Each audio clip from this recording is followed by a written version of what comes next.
Hello everyone. So this video is all about the Satguru's Savesoil campaign. So you must be thinking, why is Satguru so concerned about the soil? Why do we need to save the soil? So the answer to your question is that 87% of the life forms on this planet, like microbes, worms, insects, birds, animals, human beings, plants, trees, and every other vegetation on the planet, is sustained by an average of 39 inches of topsoils. And that is in grave danger right now. In the last 40 years, 40% of the world's topsoil has been lost. The United Nations says we have soil left only for approximately 80 to 100 harvests, which means another 45 to 60 years of agriculture. After that, we will not have the soil to produce food.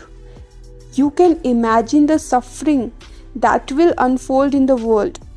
30% of India's land is already degraded and 90% of India's states are seeing soil turn to desert. That means nothing can be cultivated there. So protecting the soil for the future generations of the land is the most important thing. So the next question comes into our mind, that how can soil revitalization help the environment? So I was speaking at one of the UN agencies, says Satguru, in Germany, and they asked me what are the 3 things we need to do to prevent a ecological disaster. The 3 things are soil, soil and soil. This is something that is not being looked at because it is fashionable in the cities to talk about air pollution. I'm not saying it is not a concern, but if you take the necessary action to fix the soil, that action will take care of water also. Air pollution can be fixed in a short time if we will be willing to sacrifice our economic exuberance a little. But if you want to fix the soil that you have destroyed, it will take 15 to 25 years. If you go at it aggressively, you do it without much interest, it will take 50 years approximately before you can get the soil to a certain level. If the soil is in a bad condition for that long, that means 2 to 3 generations will go through terrible state of life. Can you imagine that life in which the soil is not giving anything, like we cannot produce food on it? So the 5 methods through which you can revitalize the soil is, the first one is organic content. Let's build organic content to make the soil healthy. In India, people have been tilling the same land for thousands of generations, but in the last generation the soil quality has become so poor that it is on the verge of becoming a desert. If you want to preserve the soil, it means organic content has to go in it. But our trees have all been cut and millions of animals are being exported from the country. These are not animals. This is our topsoil going to some other country. When this happens, how will you replenish the soil? If there are no leaves or animal waste, you cannot put back anything. This is simple wisdom that every farming family knew. They knew how many animals and trees you must have on a certain amount of land. There is a national aspiration in India which has already been set by the old Planning Commission that 33% of India should be under shade, because if you want to preserve the soil, that is the only way. And I am trying to push for a law. Satguru says that if you own 1 hectare of land, you must compulsorily have a minimum of 5 bovine animals on the land. There is one fantastic thing about this land for which we have scientific data but no scientific reasoning yet. If you go to a place in this country where the soil is good and take 1 cubic meter of this soil, it is said that there are approximately 10,000 species of life in that 1 cubic meter. Can you imagine it? This is the highest concentration of the life found anywhere on this planet. We do not know why. So this soil just needs a little support. If you give it that little support, it will bounce back quickly. But as a generation of people, do we have the necessary brains to give that little support, or will we just sit and watch it die? You cannot keep soil rich with fertilizer and a tractor. You need animals on the land. Right from ancient times, when we grew crops, we only took the plant and animal waste, always went back into the soil. We seem to have lost that wisdom. Second way is tree-based agriculture or agroforestry. The term forest produce must go out of our vocabulary. There is no such thing as forest produce because there is not enough forest on this planet to harness it as produce. That is an era which has gone by. You cannot talk about forest produce in the future. We cannot create a new rainforest because that takes millennia of work. But we can definitely create tree cover, and a tree cover cannot happen unless we move into tree-based agriculture. And because a large part of the land is held by the farmers, unless we make it lucrative for them to grow trees will not happen. After years of work, the United Nations is clearly recognizing today that a massive part of the solution is tree-based agriculture. That is why we have been pushing for 22 years now, and we have over 107,000 farmers doing tree-based agriculture to prove that it has worked on both ecological and economic levels. The third way is to reduce meat consumption. Nearly 77% of the land, about 40 million square kilometers, that is used for agriculture in the world is used to raise animals and their food. Compared to various other available solutions, meat consumption is one of the simplest things that you can reverse.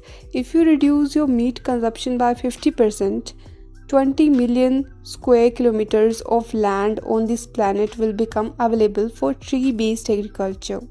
If you raise those many trees, you can produce all the things that you are getting from the forest on agricultural land. Farmers will become more rich, and you will also enrich the soil. In this context, you do not have to give up meat, just eat 50% less. All the doctors are telling you to do it. This is not even an ecological solution, this is a health solution for your life. The fourth way is fruit diet, healthy for you and the planet. Suppose someone is sick in the hospital, of course you will not take a streak of biryani for them. You take fruits. The message is clear. Eat sensibly, at least now. Person who takes it does not get it. When travelers like Huyen Tsang and Megathins came to India, they observed that the Indians have a disproportionately large part of fruit in their diet, and they said that could be the reason why they are so intellectually sharp. We are becoming dumb because we are not conscious of the food we consume. If what you eat has over 75% water content, your health will get managed very easily. If you eat a raw vegetable, the water content is somewhere over 70%. If you eat a fruit, it is generally over 90% water. So that is the best diet. At least 30 to 40% of our diet should come from the trees, not from 4-month cycle of crops. That means all of us should eat a little more fruits. Right now, fruit is expensive because we are getting fruit from New Zealand, Australia or Thailand. If you grow local tropical fruits here, they are not very expensive. The fifth way is building a conscious planet. If any other species had perpetrated the kind of damage that we have to planet, if any other species had perpetrated the kind of damage that we have to the planet, we would have found a way to deal with them. If billions of Martian locusts landed in the desert, turned our soil into desert and sucked the water out of the rivers, we would have definitely exterminated them. But the problem is not alien locusts, the problem is us. Since we are the source of the problem, we can also be the source of the solution. We are a problem only because we are in an unconscious compulsive mode of action. If we were conscious, we would naturally be a solution. This is why I have been working with United Nations agencies and other forces and proposing this idea of a conscious planet movement. There are 5.2 billion people living in countries with the ability to vote and elect a nation's leadership.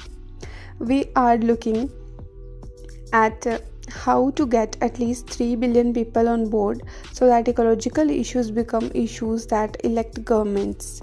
We want to make these 3 billion people aware of at least 5 ecological aspects that must happen in their country and 2 or 3 aspects that must not happen. If we do this, then ecology will become, if not number 1, at least the number 2 issue in election manifestos. As a part of the Conscious Planet movement, I am trying to bring focus to the most important aspect of rejuvenating this planet, the soil. Everything you see as life on this planet, including worms, insects, birds, and ourselves, happens out of just 39 inches of soil profile.